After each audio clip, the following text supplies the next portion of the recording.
everyone. Welcome to the class of Indian Writing in English. In our previous class, we covered the summary of the story An Astrologer's Day. Today, let's begin with the analysis of the story An Astrologer's Day written by R.K. Narayan.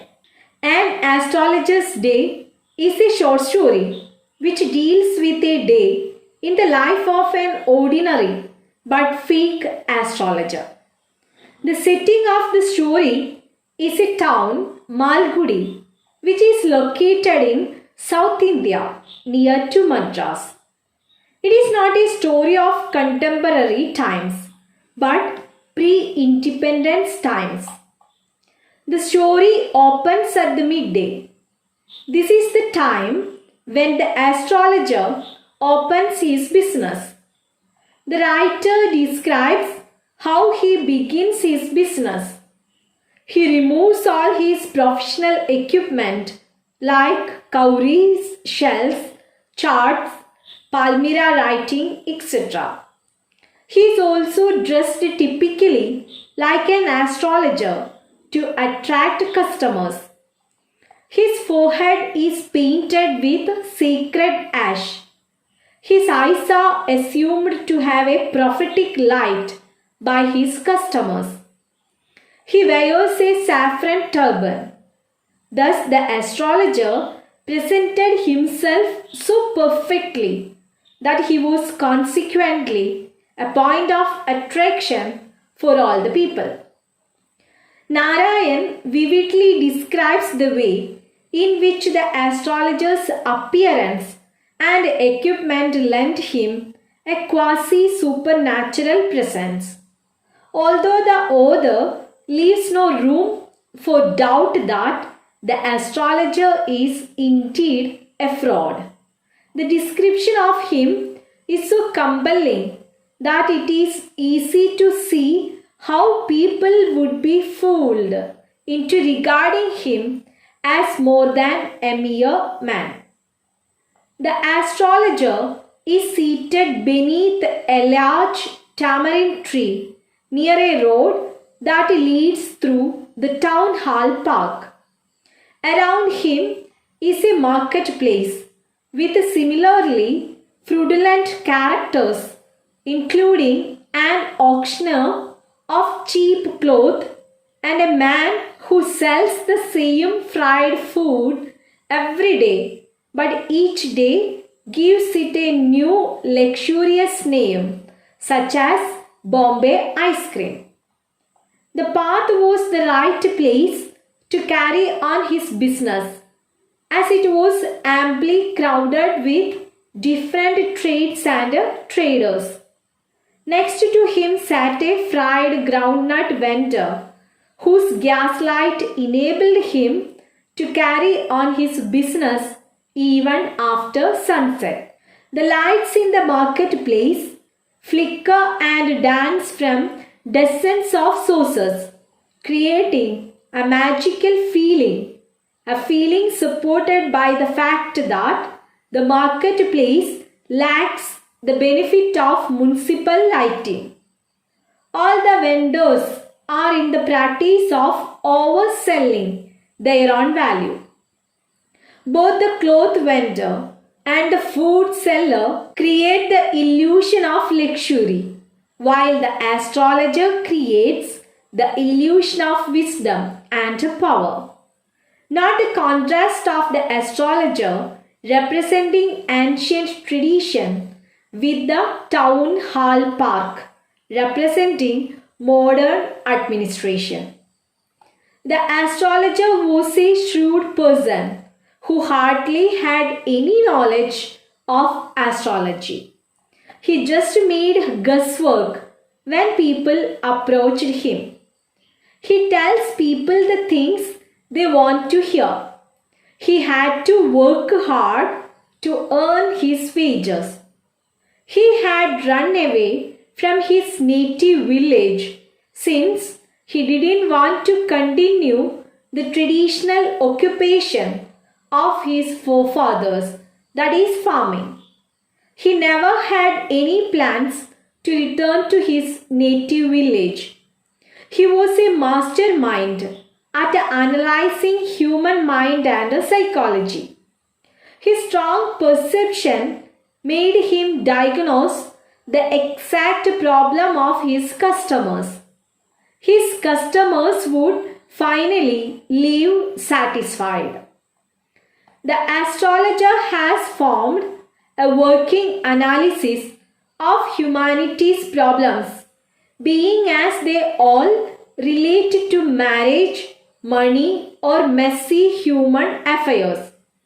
When someone comes to him, he first listens for 10 minutes before speaking, by which point he has many things that could be said and passed off as cosmological wisdom. Often his answers are vague, not clear, but sufficiently satisfying to give comfort to people. Otherwise, they are self-affirming to the listener and as such leave them satisfied. He admires his customer to himself, but is careful to tie such praise to a cosmological symbol, such as the position of Saturn. Perhaps the astrologer's customers do not actually need an astrologer at all, but merely a listening ear and a soothing voice to calm their nerves. But recognizing the desire for the illusion of control and significance, the astrologer manipulates his customers to their mutual benefit.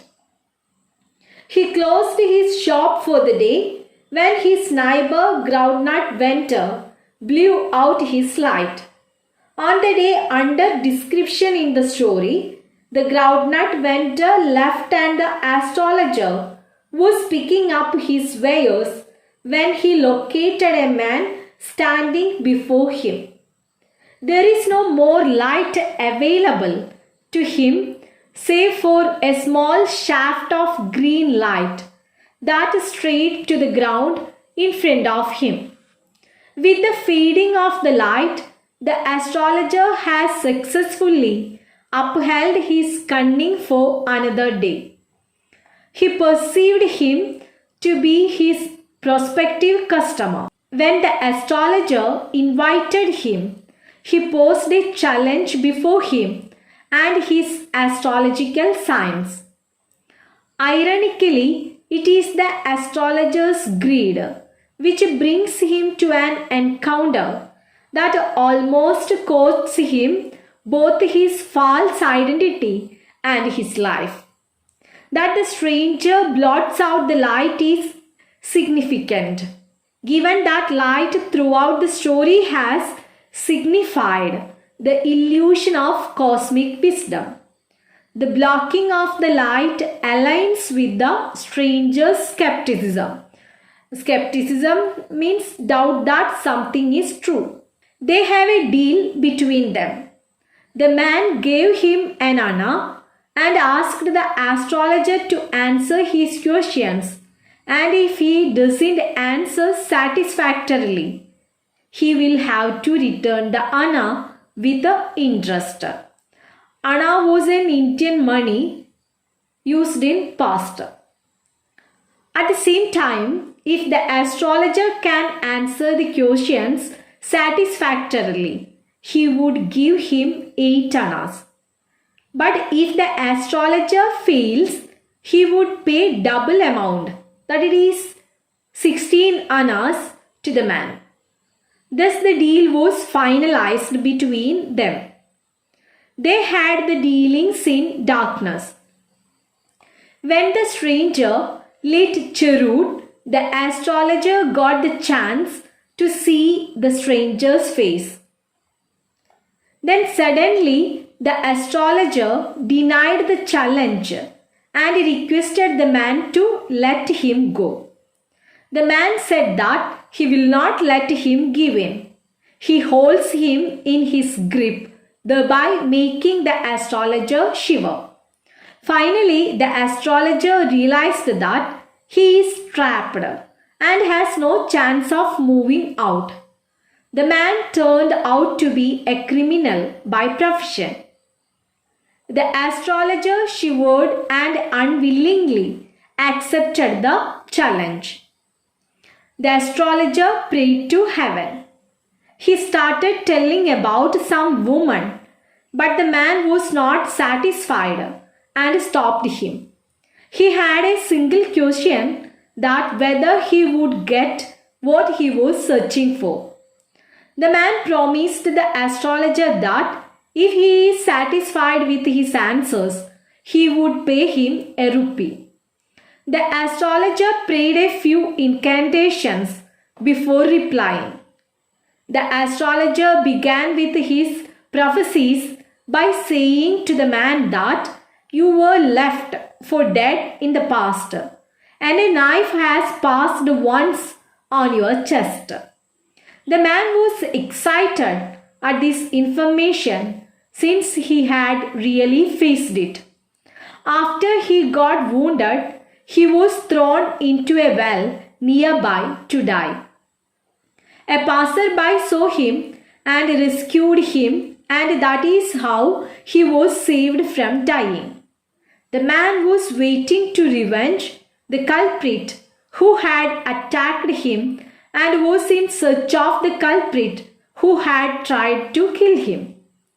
The only thing which the man wanted to know from the astrologer was if he can find his killer. The astrologer instantly replied that the culprit had died 4 months ago in a far-off town. The man was disappointed to hear this. The astrologer identified the name of the man before him as Guru Nayak. He told the man that his village was a 2 days' journey to the north and warned him to go back home and never to travel south again. He asked him to return to his hometown immediately, as his life was in danger if he left his hometown again. The man replied that he left home just to search the culprit who had tried to kill him and was interested in knowing if he had died in the worst way. The astrologer satisfied him by informing that the culprit was crushed under a lorry. The man left after giving the astrologer a handful of coins. The astrologer too winded up his belongings and went home. The astrologer's wife was waiting for him worriedly, since he was unusually late that day. The astrologer flung the coins at his wife to count. They were 12 and a half annas in all. She was extremely happy to encounter that big amount. She planned to buy jaggery and coconut for their child, who was demanding for sweets from a long time. However, the astrologer looked worried and was not happy like his wife. He was angry at Guru Nayak as he had cheated him.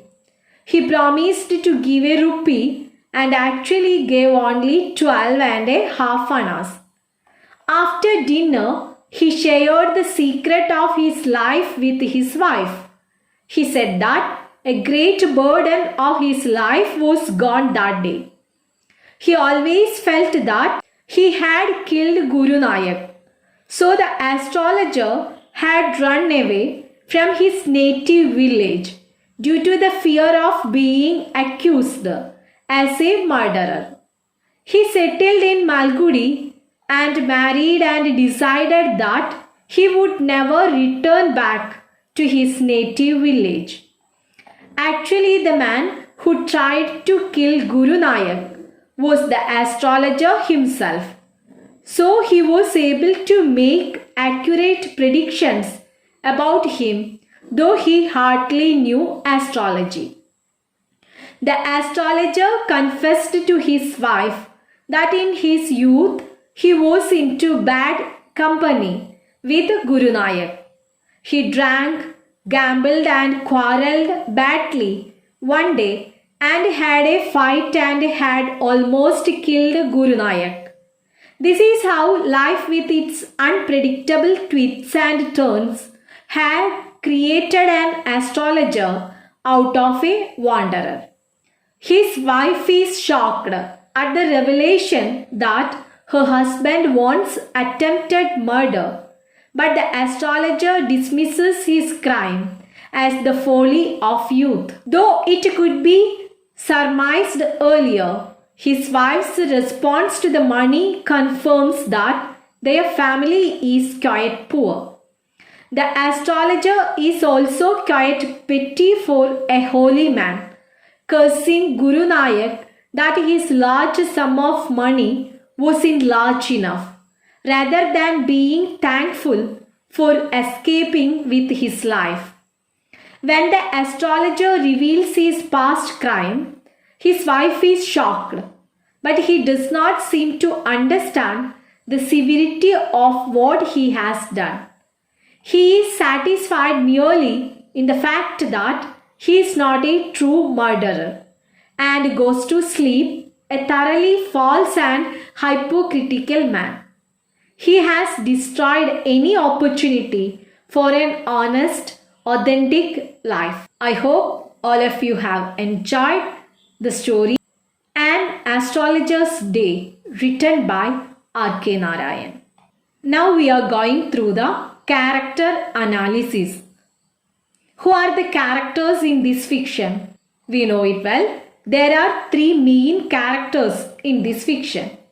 They are an astrologer, a stranger, his name is Guru Nayak, and astrologer's wife. Let's begin with the astrologer. The nameless protagonist of the story. The astrologer is not truly an astrologer, but a conman. Conman means a man who cheats someone by gaining their trust and persuading them to believe something that is not true. He sets up shop each day beneath a tree in a market, wearing a priest's costume and face paint, and posing as a holy man with cosmic wisdom. For a small fee, he listens to people's problems and offers what seems like sage advice, dressing his common sense and manipulations in an astrologer's slang. Despite having no actual astrological wisdom, he is quite perspective and offers comfort to his customers by giving them self-affirming answers and pleasing their minds. It is revealed at the end of the story that the astrologer is in hiding, having fled his home and past life as a farmer after he drunkenly attempted to murder Guru Nayak. As far as he knows, he actually did take Guru Nayak's life and feels a great burden at the thought of being a murderer. Even when the astrologer meets Guru Nayak, he makes no attempt to compensate for his crime. Although he is the protagonist, the astrologer is not the hero of the story. The astrologer has a wife and child, neither of whom know anything of his murderous past.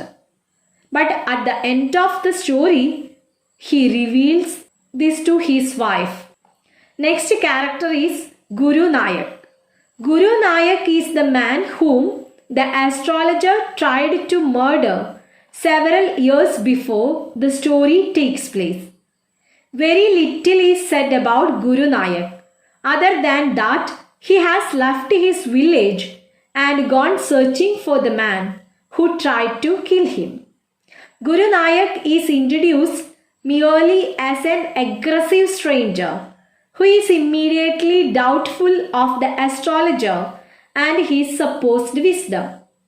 Though he is standing in front of him due to the darkness of the evening and the paint, turban, and long beard that the astrologer wears, he does not recognize his attacker. He eventually believes that the astrologer is a prophet when the astrologer tells him the specifics of his attack and even Guru Nayak's own name. He is disappointed when he is told that his attacker died under the tires of a vehicle some months before, but satisfied enough that he promises to return home and never venture to this village again. Although Guru Nayak is positioned as the antagonist in the structure of the story, he actually could be considered as occupying the role of the hero in the relationship between the two characters. Although the story was written in English, Guru Nayak's name is actually two Hindi terms. Guru meaning teacher or spiritual initiator and Nayak meaning hero. Last character is the astrologer's wife. Introduced only at the end of the story, the astrologer's wife is pleased that her husband has brought home more money than usual from his day's work. At the same time, she is shocked to learn that her husband had tried to murder Guru Nayak before he left his village and they were married. Next, we are going through the symbol analysis. First one is the astrologer's garb and equipment. The astrologer's garb and equipment, including cowrie shells and mystical looking charts, represent the artificiality of much religious practice and in turn the ability to take advantage of people's desire for faith. Using his clothing and wears like a costume, the astrologer offers to tell people the truth, yet gives only vagaries produced by sharp observational skills and a practiced mind. His customers are rarely skeptical of the astrologer, having been sold on the truth of his words before he even says them due to the compelling, seemingly holy nature of his appearance. In the greater meaning of the story, the astrologer's garb speaks to Narayan's perception of the mystics and holy men in India and the position that religion holds in that culture. The greatest deception of the astrologer's garb is that it transforms the astrologer in the eyes of his customers into a figure of divinity, something otherworldly, powerful, and pure. This suits the astrologer's purposes as no one thinks to question the integrity of a holy man. Yet the astrologer, like every other simple, common person that he interacts with, is just a man. He is prone to the same ills that he identifies in his customers: problems with money, marriage, or twisted human affairs. The astrologer's garb as a symbol thus proves at the role of religion and religious men in India, reminding the reader that they are nothing more than human, as petty, greedy, and selfish as anyone else. In the Indian caste system, where the religious leaders rule the social order, this is a particularly poignant jab at the egos of the elite. While Narayan is not putting a religion itself down with the use of this symbol, he is at the very least injecting it with a sharp dose of reality and speaking against the deification of mere men. Next symbol is the marketplace lights. The lights in the marketplace represent the illusion of enlightenment from which that the astrologer profits. It is the light in the astrologer's eye that convinces his customers that he is possessed of a cosmic and prophetic intelligence. The shifting light and dancing shadows in the marketplace create a mystical, enchanting atmosphere that further lends to the false credibility of the astrologer. Tellingly, although most of the other vendors in the marketplace have various lights, gas lamps, or flares, the astrologer has none of his own. He simply profits of the light put off by the other vendors. In the same way, the astrologer, fraudulent as he is, merely borrows on the preeminence of religion in that society and on the perception by others that he is a man of great wisdom to make his living. He notably starts at midday when the crowd is thick and the light is full. As the day goes on and customers leave, so also do many of the marketplace lights begin to fade, reflecting the way in which his cosmic wisdom, so dependent as it is upon the perceptions of gullible customers, also fades with the crowds. When Guru Nayak arrives, there is but one small shaft of light left, which he obscures with his formidable presence as he displays clear skepticism of the astrologer's authenticity. As they speak, the last light is distinguished. However, when Guru Nayak strikes a match to light his cheroot, his face is briefly illuminated. For the first time in the story, there is a light originating from the astrologer's place, a symbol of the new opportunity for the astrologer to confess to his crime and accept the just punishment for what he has done. But the match goes out quickly, as does any notion of the astrologer revealing himself. Any question of enlightenment or virtue is extinguished with it. Next, we are going through the questions relating this short story. In an astrologer's day, why does the astrologer give the stranger this particular advice about the stranger's past?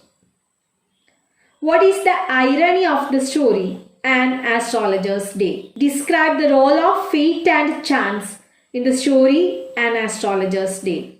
How does the astrologer's appearance help him attract customers?